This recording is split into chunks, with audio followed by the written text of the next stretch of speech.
Veja que o tema do nosso capítulo aqui é pessimismo. Então você não pode ser pessimista. Ou seja, eu não dou conta, eu sou um pecador, e eu não dou conta de viver a vida, eu não dou conta, eu vou desanimar. Quantas pessoas não conseguem viver em Deus porque desanimaram? Eu sou um pecador, eu não dou conta de viver mandamento, eu vou viver perdido mesmo. Já vi pessoas até dizendo, não, eu vou pro inferno mesmo, não dou conta. Não, meu irmão, não, minha irmã, não, minha irmã. Medita as palavras de Cristo para todas as pessoas. Vamos, levanta-te, confiança. Então, obedecer a Deus. Você vai conseguir se levantar, você vai conseguir sair dessa situação. Então, o ensinamento para você e para mim hoje é o seguinte: diante de qualquer erro que você venha cometer, e você vai cometer erros, eu cometo erros, não vamos desanimar. Amém? Não vamos desanimar. Pelas tuas próprias forças, você não pode nada no mundo sobrenatural. Então, o que eu posso fazer? Eu não posso fazer nada. Em tudo eu preciso de Deus. Em tudo eu preciso de Deus. Sem mim, nada podeis fazer. Então, meu querido irmão, minha querida irmã, sem Jesus você não pode nada. Sem Jesus você não pode nada. Então não desanima quando você vê que você não tem força mesmo. Foi isso que Deus quis mostrar para Paulo, por isso que Paulo depois vai entender, basta-te a tua graça, porque é na minha fraqueza que se manifesta a sua força. Olha o que Paulo entende, é na minha fraqueza que manifesta a força de Deus. Por isso que nós não devemos desanimar, porque se fosse com a nossa própria força, aí a gente podia desanimar, porque aí a gente podia falar, não dou conta, e de fato você não dá conta, mas Deus sabe disso, e por isso que Ele deu uma graça extraordinária sobre você. Então você vai dar conta, não, mas não por você mesmo, mas pela graça de Deus em você. Por isso, quando eu sou fraco é que sou forte, porque é a graça de Deus agindo em mim. É a graça de Deus agindo em mim. Amém? Quando eu sou fraco é que sou forte. Não é a minha força, é a força de Deus. Não é eu que estou fazendo, é Deus que está fazendo. Então, se fosse por você mesmo, você não daria conta. Mas como é Deus agindo em você, tudo eu posso naquele que me fortalece. Tudo eu posso naquele que me fortalece. Então esse ensinamento você precisa entender.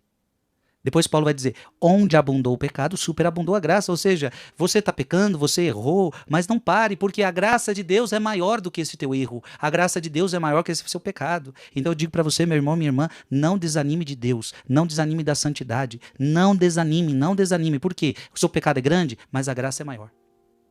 Você não dá conta, mas Deus pode em você. Deus pode em você. Mas se fores instrumentos de Deus, poderás tudo. Tá vendo? Sem Deus você não pode nada, mas com Deus você pode tudo. Eu acabei de falar sem saber. Posso tudo naquele que me conforta. Pois Ele quer que, pela sua bondade, utilizar instrumentos ineptos como tu e como eu. Então, a gente precisa entender que a graça de Deus atua nesse instrumento. O Frei Gilson é cheio de pecados. O Frei Gilson é fraco, o Frei Gilson não dá conta sozinho. Então quem age no Frei Gilson só pode ser Deus. Só pode ser Deus. Sem Deus eu não conseguiria ser padre. Então vou só pensar no meu sacerdócio, eu sou um padre. Eu não poderia ser padre sem a ajuda de Deus. Eu não podia ser padre sem o dom de Deus. Eu não podia ser padre sem a assistência da graça. Não poderia, porque por mim mesmo eu sou fraco, eu sou frágil. Gente, é a graça de Deus que age na nossa vida. Não tenha medo. E Deus escolhe aquilo que é fraco para confundir os fortes. Deus escolhe aquilo que é fraco para fazer a sua graça atuar. Até para que você saiba que o poder não veio de você, mas o poder veio de Deus. Então é muito bom quando você tem consciência da sua fraqueza. Ter consciência da sua fraqueza é bom demais, porque cada vez mais você se convence que o poder não veio de você, mas o poder veio de Deus. Aleluia. Glória a Deus. Quantos doentes do Evangelho nos inspiram? Aquela mulher cananeia que estava com a sua filha possuída por um demônio e ela não desiste de pedir o seu milagre. Senhor, minha filha está possuída por um demônio. Aí Jesus não fala nada com ela. Ela pede de novo, Jesus, minha filha está possuída por um demônio. De repente os discípulos falam, manda essa mulher embora, ela nos persegue com seus gritos. E aquela mulher grita novamente, Senhor, minha filha está atormentada por um demônio. Aí Jesus fala, não convém jogar a você o pão dos filhos, aos cães o pão dos filhos. Jesus, mais ou menos os cachorrinhos comem as migalhas que caem da mesa dos seus donos. Me dá uma migalha do teu poder e minha filha ficará curada. Jesus olha para aquela mulher e fala: vai, minha filha, tua fé é grande, tua filha já está salva, tua filha está curada. Aquela mulher que fala: se eu tocar ao menos na orla do seu manto, eu ficarei curada. Oh, meu Deus, que fé dessa mulher. Aquele oficial romano que fala: Jesus, você não precisa ir lá em casa não, você vai dizer uma palavra e ele ficará curado, e aquela pessoa fica curada. Aquele episódio: Jesus, se o Senhor quiser, eu posso enxergar, eu posso ver. Irmão, irmã, José Maria Escrivá está dizendo: olhem para os doentes do Evangelho, para que você entenda como que você deve proceder. Deves ter a certeza que Jesus te escuta. Aquele homem que o cego de Jericó, o Bartimeu, o cego de Jericó, que gritou: Jesus, filho de Davi, tem piedade de mim. As pessoas pediram para ele ficar quieto, para ele parar de gritar, e diz a Bíblia que ele gritou ainda mais alto: Jesus, filho de Davi, tem compaixão de mim. E Jesus curou aquele homem.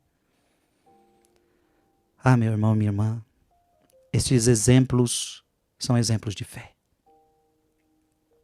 Aquelas pessoas que pegaram o paralítico e não tinha lugar para colocar diante de Jesus, então quebraram o telhado e entrou, colocou o paralítico no meio daquela assembleia, pelo telhado. José Maria Escrivá está dizendo algo tão interessante. Toda mãe vai dar atenção para o filho mais fraco. Não é à toa, pode prestar atenção que ela tem 5 filhos e um acabou de nascer. Para quem a mãe vai dar mais atenção? A mãe vai dar mais atenção para o filho que acabou de nascer, porque é o mais frágil, porque é o mais fraco. José Maria Escrivá está dizendo: olha, Virgem Maria, a senhora como uma boa mãe, eu sou fraco. Quanto mais fraco, mais atenção você recebe. Quanto mais fraco, mais atenção você recebe de Deus, Pai. Quanto mais fraco, mais atenção você recebe de sua mãe do céu. Tá faltando fé pra gente. Tá faltando fé pra você, tá faltando fé pra mim. Ah, meu irmão, irmã, tá faltando fé, tá faltando fé. No dia em que vivermos esta virtude da fé, confiando em Deus, confiando na sua mãe, no dia que isso acontecer, seremos valentes. Não vamos desistir diante de qualquer sofrimento, seremos valentes e seremos leais. A fé faz você ser valente, a fé faz você ser leal. 2 coisas muito importantes: a fé faz você ser valente, a fé faz você ser leal. Quem tem fé é leal a Deus, quem tem fé é fiel a Deus, quem tem fé é valente, não desiste nunca. Quem tem fé não desiste nunca. Por que você não desiste nunca? Porque você tem fé. É tão bonito quando a gente vê aqueles antigos, os nossos avós, aqueles que vieram da roça, aqueles que sofreram tanto, mas a gente vê que eles não desistiam. E por quê? Porque tem fé. Eram homens de fé, mulheres de fé. Eu quero que você reze comigo. Diga comigo: dai-me, ó Jesus, essa fé, que de verdade desejo. Minha mãe e Senhora minha, Maria Santíssima, faz que eu creia. Amém. Abandonar-se em Jesus. Abandonar-se em Jesus com os seus pecados, abandonar-se em Jesus com as suas misérias, abandonar-se em Jesus com as suas fraquezas. Gente, que lindo isso! Abandono. Jesus, aqui estou eu. Cheio de pecados, cheio de misérias, mas eu me entrego a Ti, Jesus. Eu quero que na minha vida aconteça o que o Senhor quiser, a cada instante. Fia-te, faça-se em mim segundo a Tua palavra. Fia-te, faça-se em mim segundo a Tua palavra. A palavra para você é nunca desistir. Nunca desistir. O Senhor está disposto a te dar toda a graça que você precisa. Neste momento que você está vivendo, você está precisando de uma graça. O Senhor está disposto a te dar essa graça. Ei, meu irmão, isso é lindo. Deus não vai te deixar de te dar a graça que você precisa. Ah, eu não consigo mudar de vida.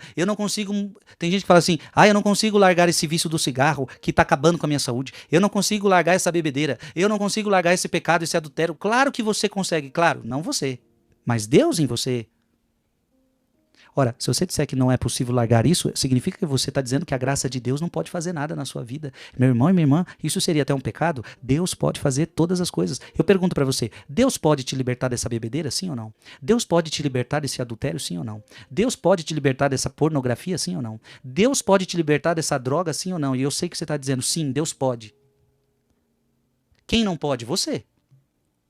Talvez você diga, eu não consigo me libertar da bebida. Ok, eu acredito. Eu não consigo me libertar dessa droga. Eu acredito. Eu não consigo me libertar dessa pornografia, desse adultério. Eu acredito. Só que o que eu estou te dizendo é, deixe então o poder de Deus agir na sua vida, deixe o Espírito Santo entrar dentro de você, deixe o Espírito Santo tomar conta de você, seja batizado no Espírito, entregue sua vida a Jesus e pronto, você vai ver o que Deus é capaz de fazer na sua vida. Eu falo porque fez na minha. Tinha tantas coisas que eu achei que eu nunca ia conseguir me libertar, mas graças a Jesus, graças ao Espírito Santo, graças ao Pai, eu consegui. Não pelo meu poder, mas por sua graça. Amém? Gente, isso é extraordinário, isso é fantástico. Por isso, não desista, não desanime, não desanime, não desanime. O Senhor está disposto a fazer por você tudo o que for necessário. Agora, se você desiste, Deus não pode fazer. Deus não pode... Santo Agostinho tem uma frase: Deus te criou sem precisar de você, mas não pode te salvar sem você. Ou seja, não adianta Deus derramar a graça sobre você se você não quer. Se você não quer, Deus não pode fazer nada. Por isso que é muito importante. A pessoa quer se libertar da bebedeira, a pessoa quer se libertar da droga, a primeira coisa que você precisa saber, mas você quer? Talvez você não tenha força, mas eu não conto com a sua força, eu conto com a força de Deus. Mas a questão não é se você consegue ou não, porque eu já sei que você não consegue sozinho. A questão é se você quer. Porque se você não quiser, aí a graça não pode agir. Agora, se você disser, eu quero largar essa bebedeira, eu quero largar esse pecado, eu quero largar essa situação. Opa, se você quer, abra seus braços. Vamos pedir a graça de Deus. Vamos pedir o Espírito Santo. Vamos pedir a Jesus. E Jesus vai agir em você. Amém? A gente não pode desanimar diante do pecado. A gente não pode desanimar. Porque é verdade, gente. Vai ter horas que a gente vai cair. Vai ter horas que a gente vai pecar. Como Paulo vai dizer, o bem que eu queria fazer, acabo não fazendo. E o mal que eu não queria fazer, eu acabei fazendo. Tem muito mal que a gente fez na vida que a gente não queria ter feito, mas a gente foi fraco. A gente caiu.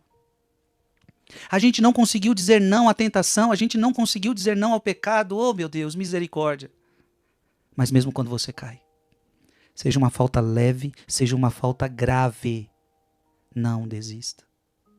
Não desista. O Senhor nos deu o sacramento da confissão. Gente, por que Deus deu o sacramento da confissão? Ou seja, o que é o sacramento da confissão? É a hora que você vai diante do sacerdote pedir perdão dos seus pecados. E você sai da confissão perdoado. Ora, por que Deus nos deu esse sacramento? Justamente para que você não desistisse. Porque você imagina, vamos pensar que fosse só o batismo, porque o batismo apaga todos os seus pecados. Então vamos pensar que fosse só o batismo, porque a palavra de Deus diz, aquele que crer em mim e for batizado será salvo. Quem não for batizado será condenado. Beleza, então eu vou me batizar para que eu seja salvo, para que eu seja perdoado. Aí vamos dizer que você foi batizado. Só que aí Deus dissesse para você, mas só tem essa chance. Se você cair de novo, você vai para o inferno. Porque olha, você já estava no inferno, agora eu estou te dando o batismo. Mas se você pecar depois do batismo, você vai para o inferno. Não tem mais jeito, não tem mais volta, não tem mais chance.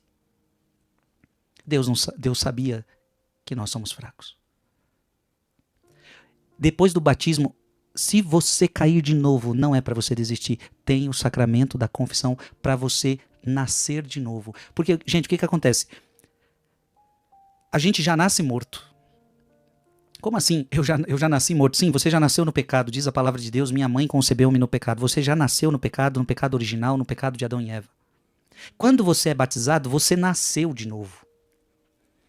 É aquilo que Jesus falou para Nicodemos, necessário vos é nascer de novo. E você ter que... Aí Nicodemos fala, mas eu preciso entrar na barriga da minha mãe de novo? Não, Nicodemos, não é entrar na barriga da sua mãe de novo. Você precisa nascer da água e do Espírito. Ou seja, o batismo, a água e o Espírito. Não é uma água qualquer, é uma água grávida do Espírito Santo. É uma água que contém o Espírito Santo.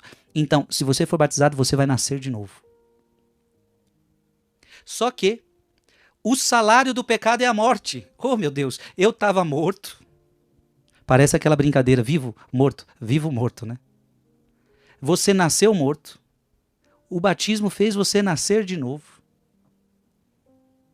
Nascer para Deus. Só que a Bíblia diz que o salário do pecado é a morte. Então, quando eu me entrego ao pecado de novo, quando eu me entrego a um pecado mortal, quando eu me entrego a um pecado grave. O que é um pecado grave? O que é um pecado mortal? É aquele pecado grave, eu sei que é pecado, mas mesmo assim eu faço.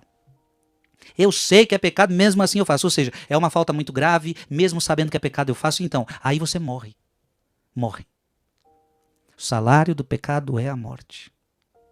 Aí olha que bonito, Deus deixou o sacramento da confissão para quando você se confessar, você vai nascer de novo, você vai ficar limpo de novo, você vai nascer de novo. Gente, que lindo!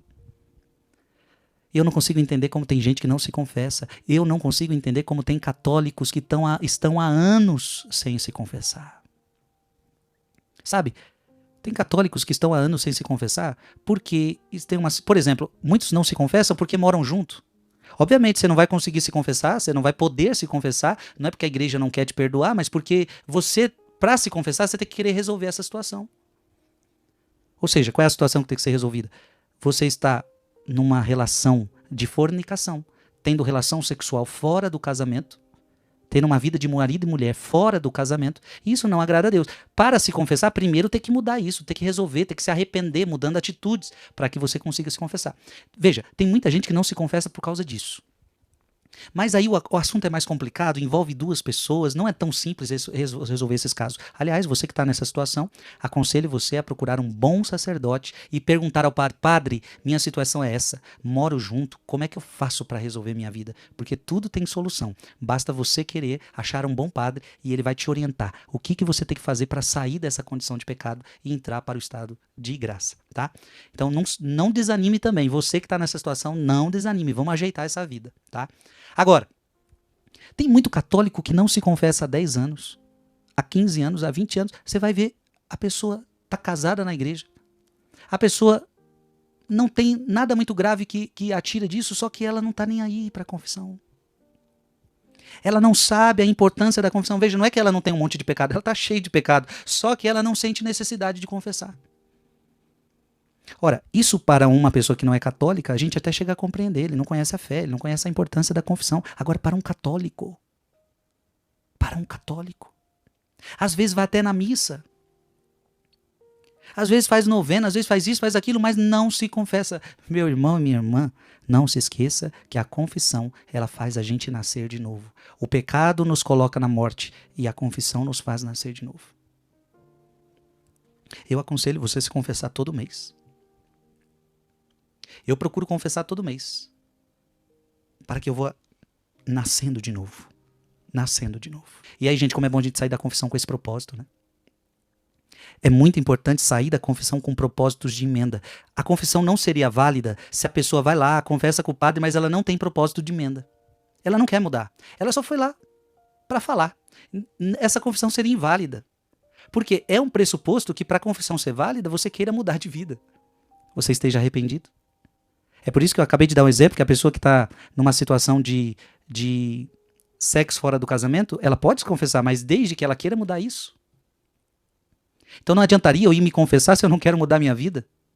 Então imagina um ladrão que diz assim: padre, eu quero vir aqui na confissão porque eu roubo toda semana. Toda semana eu roubo alguém. Aí ele sai da confissão já pensando assim, já mandando o WhatsApp: olha, o próximo que eu vou roubar, lá para a quadrilha ele fala, o próximo que eu vou roubar é fulano de tal. Não está certo. Essa confissão seria inválida. Ele tem que sair da confissão com esse desejo: Senhor, eu sou fraco e porque sou fraco eu pequei, mas agora eu saio da confissão falando: eu confio na tua graça, eu não quero mais pecar, eu quero ser santo. Então se eu roubava, a partir de hoje o meu WhatsApp vai ser diferente, eu estou fora disso, não quero mais saber disso. Claro, pode acontecer que mesmo se confessando, depois você vai cair no mesmo pecado, mas não que você queira cair no pecado, você não queria cair no pecado, mas caiu, é outra coisa, isso é outra coisa. Diferente da pessoa que fala: eu não quero mudar. Então como é bom sair da confissão falando: Senhor, eu quero mudar, Senhor, faça-se em mim segundo a tua palavra. Gente, não tem maior alegria do que aquele que procura Jesus, não tem maior alegria do que aquele que vive a santidade. É por isso que todo santo é alegre. Você nunca vai encontrar um santo triste, porque todo santo é alegre, porque em Deus brota alegria, brota alegria, brota alegria. Eu quero fazer tua vontade, Senhor. E, gente, amar a vontade de Deus. Porque você pode fazer a vontade de Deus não gostando dela. Por exemplo, a pessoa vai lá para a missa. Ah, tem que ir para a missa hoje, né? Hoje é domingo. Ah, meu Deus, a pessoa começa a te convidar em casa. Ah, não queria ir para a missa hoje. Não, vamos. Você viu o padre falando na missa falando que tem que ir para a missa, né? Ah, então vamos para essa missa logo, porque aí eu fico livre dessa missa. Ei, você vai para a missa. Ô criatura, você está indo para a missa. Mas você não ama a missa. Você não ama a vontade de Deus. Então o que está te faltando? Que legal que você está indo para a missa mesmo emburrado. Às vezes é bom ir para a missa mesmo que não queira. Mas o que está te faltando? Amar a vontade de Deus. Então entenda isso. Não é só fazer a vontade de Deus. É preciso amar a vontade de Deus. Então o que significa amar a vontade de Deus? É domingo, é dia de ir para a missa. Oh meu Deus, que alegria quando eu vi que me disseram vamos à casa do Senhor. Que alegria que eu vou para a missa. Porque lá eu vou encontrar a pessoa que eu amo, lá eu vou encontrar Deus, lá eu vou encontrar Jesus. Você pode até falar, estou cansado, nossa, eu estou tão cansado, essa semana foi tão puxada, mas que alegria de ir para a missa.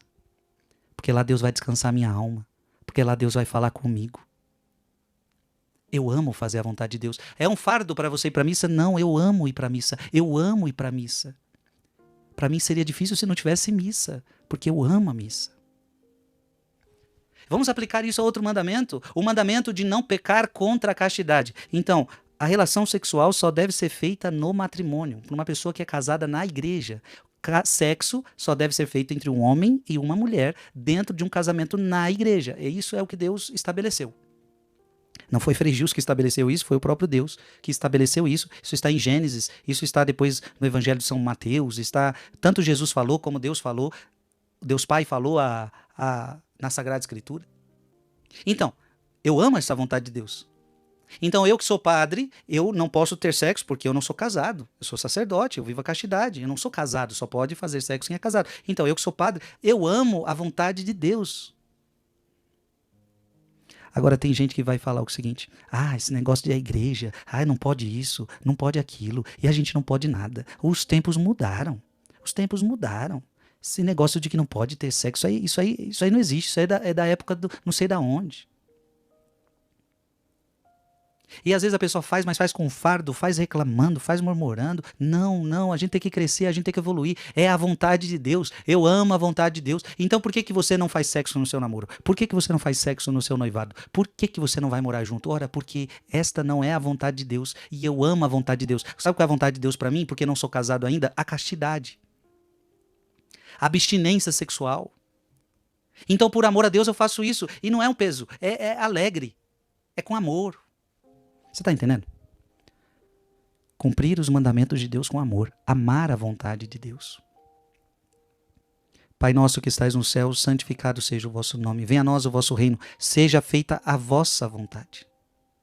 Amar a vontade de Deus. Gente, por que eu quero fazer a vontade de Deus? Por que eu dou minha mão para Deus? A gente tem que ter humildade. Qual é a humildade? A humildade que eu não sei qual é o caminho, não. Ei, você não sabe qual é o caminho. Então imagina. De repente eu estou num lugar, preciso chegar a determinado lugar e às vezes eu vou ter vergonha de dizer que eu não sei chegar lá. Não, eu preciso ser humilde e falar, olha, eu não sei chegar a esse lugar que você está falando. Isso vai me humilhar. Então que te humilhe. Por quê? Se você não falar, você não vai chegar. Então a gente precisa ser humilde. Você não sabe chegar ao céu. Você por você mesmo, você não sabe chegar ao céu. Não sabe. Ei, você por você mesmo, você não sabe qual é o caminho. Por você mesmo, sem Jesus, você não chega ao céu nunca. Eu digo isso com todas as letras. Sem Jesus, você não chega ao céu nunca. Nunca. Então o que vamos ter que fazer? Vamos ter que ser humilde. Vamos ter que ser humilde e falar, Jesus, segura a tua mão. Porque a Bíblia falou, Jesus é o caminho, a verdade e a vida. Então você é o caminho, você é o caminho. E aí vem os santos nos ajudam a mostrar o caminho, os santos nos levam para Jesus, os santos nos apontam para Jesus, os anjos bons nos apontam para Jesus, então tudo nos aponta para Jesus, os evangelizadores, os pregadores, os sacerdotes nos apontam para Jesus, porque Jesus é o caminho. Agora a gente precisa ter essa humildade. Você fica feliz quando alguém elogia a tua mãe? Você fica feliz quando alguém fala bem da sua mãe? Jesus também fica feliz quando falamos bem da sua mãe. Não tenha medo de falar palavras doces para Maria. Não tenha medo de amar Maria. Porque eu, Frei Gilson, fico feliz quando as pessoas amam minha mãe. Eu, Frei Gilson, fico triste quando as pessoas não amam minha mãe. Eu ficaria muito triste quando eu ver alguém maltratando minha mãe. Ora, se eu já sou assim, imagina Cristo. Cristo ficaria triste se a gente tratar mal a mãe dele. Se a gente falar mal da mãe dele. Mas Cristo fica feliz se a gente falar bem da mãe dele. Não tenha medo de amar Maria. E como é bom a gente terminar o programa assim. Como é bom a gente terminar o programa falando dela. A gente sabe. Quantas pessoas têm medo de amar Maria? Quantas pessoas têm medo de se dirigir a Maria? Nós sabemos que irmãos de outras denominações têm medo de se falar com ela, de se dirigir a ela. Hoje até muitos deles têm dito assim, não, mas a Maria foi uma grande mulher de fé. Maria foi um exemplo de mulher, mas mesmo assim ainda tem dificuldade de dizer, Maria, minha mãe, eu te amo. Maria, minha mãe, me ajuda. Maria, minha mãe, você é especial para mim. Então eu digo para você, não tenha medo. O católico não tem medo de reverenciar Maria. E aí é o que José Maria Escrivá está dizendo. Não te comove ouvir uma palavra afetuosa dirigida à tua mãe. A gente fica comovido quando alguém dirige uma palavra bonita para nossa mãe. Pois bem, com o Senhor acontece a mesma coisa. Não podemos separar Jesus de Maria. Olha que bonito isso. Não é possível separar Jesus de Maria. Não é possível. Existe uma relação íntima entre os dois. Jesus poderia ter vindo a esta terra sem Maria. Poderia. Jesus poderia ter aparecido no mundo sem pai e sem mãe. Poderia. E de repente alguém perguntasse para ele, de onde você veio? Quem é seu pai, quem é sua mãe? Não, não tenho pai nem mãe nessa terra, eu só tenho um pai no céu. Ele poderia? Não, mas as pessoas olhavam para Jesus e falam, não é o filho de Maria, não é o filho de José, é o filho de Maria, é o filho de José. José é pai adotivo. Mas de Maria? Maria não é mãe adotiva, Maria é mãe de verdade. Jesus ficou 9 meses no ventre dela. A gente chama às vezes várias pessoas de mãe, né? Às vezes a gente tem esse costume. Ah, essa é minha mãe, a outra é sua mãe também. Só que só de uma você saiu da barriga. Só de uma. Para você estar nesse mundo, você saiu da barriga de uma mulher. Da Virgem Maria. Jesus saiu da Virgem Maria. Assim como você ficou 9 meses no ventre da tua mãe, Jesus ficou 9 meses no ventre de Maria. Falar bem de Maria, falar palavras afetuosas para Maria, deixa Jesus feliz. Deixa Jesus feliz. Então eu digo para você, deixe Jesus feliz, fale bem de sua mãe, se relacione com ela, porque essa que é a mãe dele, ele deu para você. Filho, eis aí tua mãe, mãe, eis aí teu filho. Nós recebemos de Jesus na cruz, ela por nossa mãe.